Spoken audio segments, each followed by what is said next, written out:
wa ala alihi wa sahbihi wa dzurriyyatihi wa man labid wa ummatihi ajmain. Rabbi zidni ilma warzuqni fahma, Rabbi shrah li sadri wa yassir li amri wahlul 'uqdatam min lisani yafqahu qawli. Amin ya rabbal alamin. Kepada hadirin jamaah Masjid Al-Nurul Asta yang saya hormati, yang dirahmati Allah SWT, pada hari ini hari Kamis tanggal 14 Sya'ban tahun 1446 Hijriah, bertepatan tanggal 13 Februari tahun 2025, saya Dr. Muhammad Burhan akan membacakan fadilah malam nisfu Sya'ban, karena insya Allah nanti malam kita akan melaksanakan ibadah nisfu Sya'ban. Jadi biar kita punya dasar ilmunya. Nanti maka secepatnya pagi ini kalau bisa cepat di-upload, kemudian dipublikasikan untuk mengingatkan kepada umat Islam bahwa nanti malam itu adalah malam nisfu Sya'ban, karena malam yang sangat mulia. Jadi ini saya bacakan kitab Duratun Nasihin, jadi bukan kata saya tapi kata kitab Duratun Nasihin berdasarkan sabda Kanjeng Muhammad SAW dan tentunya Al-Quran dan Al-Quranul Karim. Jadi ini malam nisfu Sya'ban itu adalah malam baroah. Baroah itu malam kemuliaan. Jadi malam kemuliaan ada dua. Satu malam Lailatul Qadar, yaitu yang jatuhnya pada bulan Ramadan. Malamnya kapan tidak pernah tahu. Hanya biasanya berdasarkan dengan apa yang Kanjeng Nabi Muhammad SAW ciri-cirikan atau disabdakan, itu di 10 hari terakhir malam ganjil. Kalau malam Lailatul Qadar, jadi harus artinya berjaga-jaga. Tapi kalau malam nisfu Sya'ban ini jelas hanya pada saat malam tanggal 15 Sya'ban. Jadi nisfu itu setengah, jadi setengah Sya'ban. Nah, apa itu berdasarkan sabda Kanjeng Muhammad SAW itu bahwasanya pada malam nisfu Sya'ban itu Allah membuka 300 rahmat, pintu rahmat. Jadi 300 pintu rahmat. Rahmat itu kasih sayang Allah sangat luas biasa luasnya.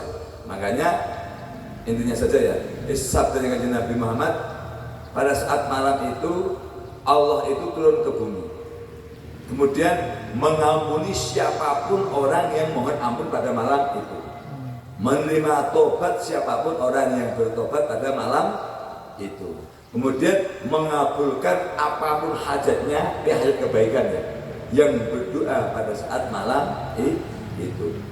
Kemudian Allah membebaskan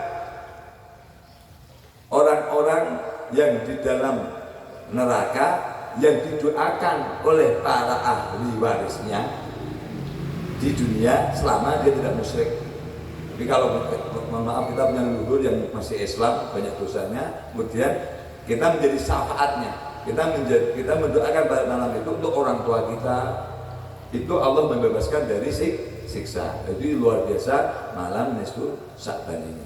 Nah, kemudian berikutnya sesuai kemarin disampaikan sama Bapak Hasan sama di kitab juga, itu bahwasanya pada malam baroah nisfu Sya'ban ini Allah menetapkan takdirnya orang, sama dengan Lailatul Qadar, baik buruk rezeki, lahirnya orang, matinya orang. Nah, pada malam itu bisa dirubah dengan doa dan sedekah tadi. Makanya dia beberapa sedekah karena Allah. Jadi karena takdir itu hanya bisa dirubah dengan doa, nomor satu doa.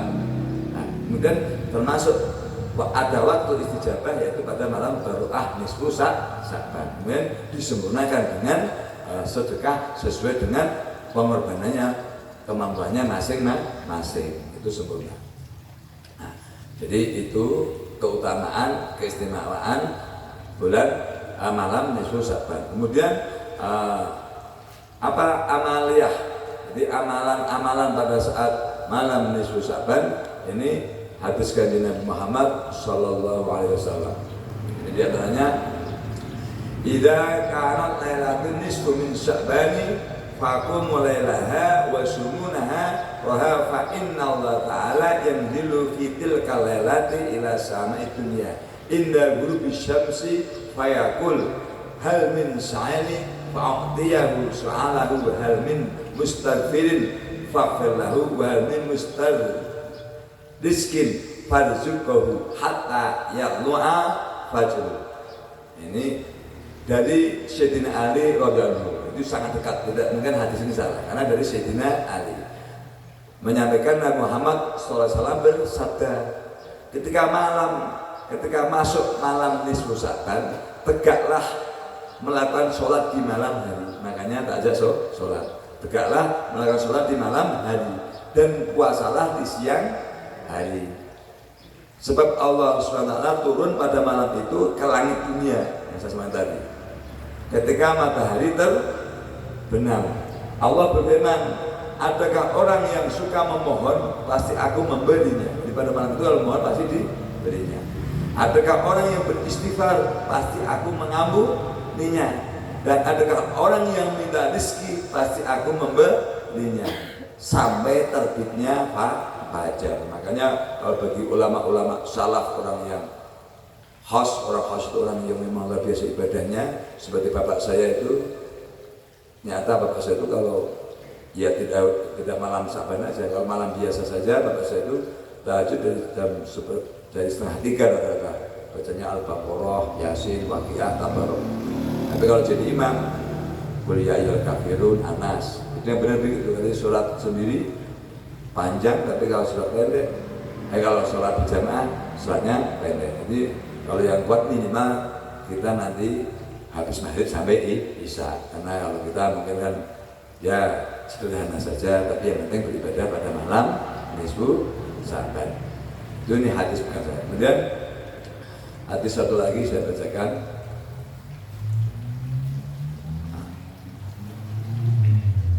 Walladzi ba'asani bil haqqi nabiyya man shalla alayya fi hadhil lailata yu'ta min sawabin nabiyina wal mursalin wal malaikati wan nasi ajmain.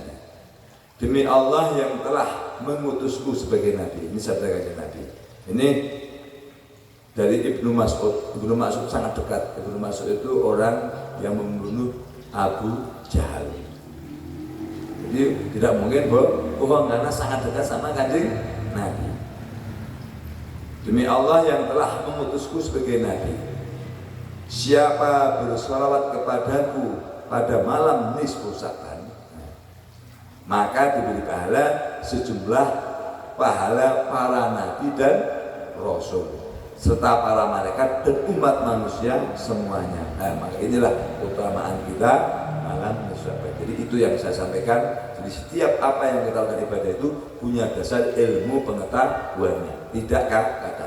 Apa nanti? Jadi insya Allah nanti malam kita sholat seperti tadi perintahnya, sholat 2 rakaat, sholat hajat, memohon pada Allah hajatnya masing-masing. Nanti makanya pada sujud terakhir kita memohon agak lama pada Allah Subhanahu. Kemudian kita mohon ampun, baca istighfar sebanyak 100 kali, 100 kali. Bisa pimpin. Kemudian baca tasbih, memuji Allah. Kemudian membaca sholawat tadi. Kenapa? Pahalanya sebanyak pahalanya para nabi dan rasul dan para malaikat, itu sempurna. Kemudian kita membaca Yasin sebanyak 3 kali sebagai wasilah. Wasilah doa tadi apa? Yasin yang pertama kita berdoa semoga diberikan panjang umur, diniatkan. Baca Yasin pertama, membaca Yasin dengan niat diberikan panjang umur, sehat walafiat, lapang rezeki untuk beribadah kepada Allah Subhanahu wa taala. Kemudian Yasin kedua kita berdoa untuk memohon rezeki yang halal dan barokah dan ditunaikan semua hajat kita dan anak turun kita. Jadi berdoa jangan lupa untuk anak turun kita, jangan hanya egois untuk diri kita, untuk anak turun kita juga biar mulia. Gitu.